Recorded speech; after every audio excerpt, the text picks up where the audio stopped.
L'organisation de la manif, la dernière AGE m'avait parlé de faire une pétition pour la faire signer, donc la pétition, il faudra la faire cet après-midi. Le temps presse pour les étudiants de l'ITS, l'Institut du Travail Social.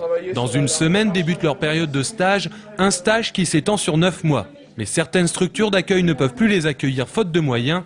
En effet, le gouvernement a décrété en janvier que tous les stages de plus de 3 mois devaient être gratifiés à hauteur de 30% du SMIC, c'est-à-dire 398 € par mois. Sur 9 mois, cela représente 3 582 €, mais l'État n'a pas subventionné les associations qui accueillent les travailleurs sociaux en formation. Et certaines structures privées ne peuvent ou ne veulent débloquer des fonds pour accueillir ces stagiaires. Et sans stage, pas de validation du diplôme pour les étudiants de l'ITS. Le problème va se poser aussi pour les autres formations qui vont commencer leur stage au mois d'avril, mai, juin.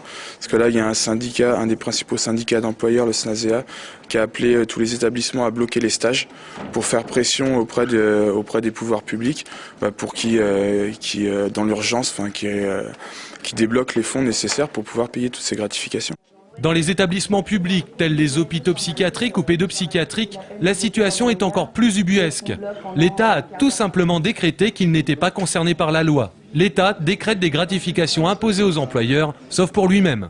Concrètement, l'égalité des chances ne sera pas respectée sur le terrain, puisqu'il va y avoir des disparités entre les élèves qui ont des financements assédiques et les élèves qui n'en ont pas, et entre les élèves qui sont en stage dans le public et les élèves qui sont en stage dans le privé.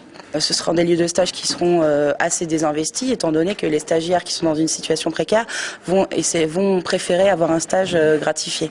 Le choix est donc cornélien pour ces futurs travailleurs sociaux. Soit ils acceptent les conditions précaires de stagiaires en n'étant pas payés dans un établissement parfois loin de chez eux, soit ils se tournent vers des structures de moindre intérêt pour leurs études, mais qui peuvent les payer.